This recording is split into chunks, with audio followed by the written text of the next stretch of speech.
selamat datang di podcast kelompok kami. Saya Iman dari Pramana dengan akhiran NIM 068.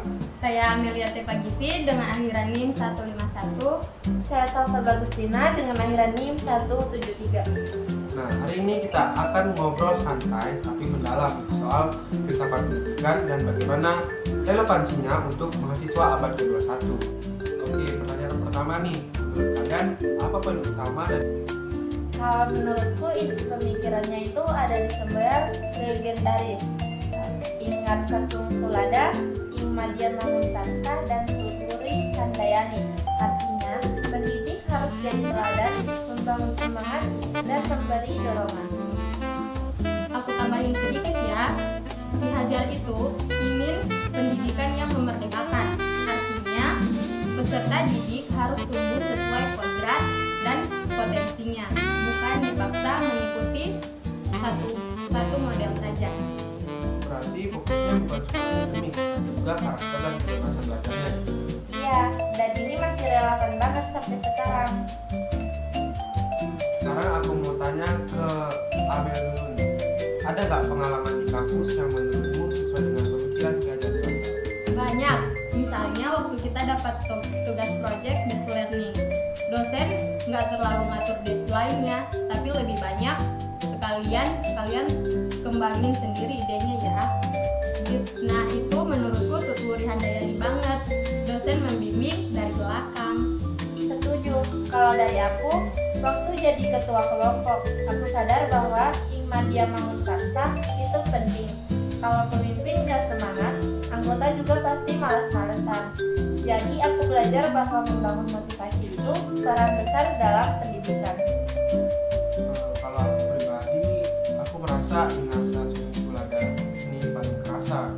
Dosen-dosen yang disiplin dan jujur bikin aku malu kalau santai-santai. Teladan itu benar-benar lebih kuat dari kata-kata. Nah itu dia. Ternyata pemikiran Ki Hajar Dewantara bukan hanya teori di buku, tapi hidup dalam pengalaman kita. Sekarang pertanyaannya agak berat nih. Apa tantangan pendidikan abad ke-21 menurut kalian, khususnya di Indonesia? Menurutku masalah pertama adalah literasi rendah. Banyak yang belajar hanya untuk ujian, bukan untuk memahami. Aku ingin menambahkan kesenjangan akses pendidikan. Di kota ada teknologi, internet cepat, tapi di daerah terpencil banyak yang masih kesulitan. Benar banget. Dan ada satu lagi yang menurutku besar, disrupsi teknologi dan AI. Peran guru berubah drastis dari pemberi informasi jadi fasilitator. Betul, makanya semboyan Ki Hajar Dewantara sebenarnya cocok mengatasi itu. Teknologi boleh berkembang, tapi pendidik sebagai teladan tidak bisa digantikan oleh AI. Dan tantangan lainnya adalah krisis karakter. Banyak hoax, ujaran kebencian, dan kurangnya empati. Pendidikan karakter harus diperkuat. Oke, saatnya kita masuk ke refleksi. Menurut kalian, bagaimana pemikiran Ki Hajar Dewantara bisa jadi solusi? Menurutku, konsep pendidikan yang memerdekakan penting di era AI. Kalau mahasiswa hanya mengikuti aturan tanpa kreativitas, bakal kalah dengan mesin.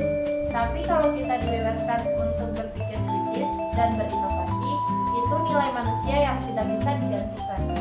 Aku punya opini pribadi. Menurutku, guru atau dosen sekarang terlalu fokus pada administrasi dan laporan, sehingga lupa pada teladan. Padahal, Ingar Sasung Tulada itu kunci untuk membangun karakter mahasiswa. Ini yang bagus sih, dan menurutku Tuturi Handayani menegaskan bahwa seorang pendidik harus percaya pada muridnya. Jika mahasiswa diberi ruang, mereka bisa berkembang lebih cepat. Setuju banget. Dan satu hal lagi, Ki Hajar Dewantara mengajarkan pendidikan berbasis kebudayaan.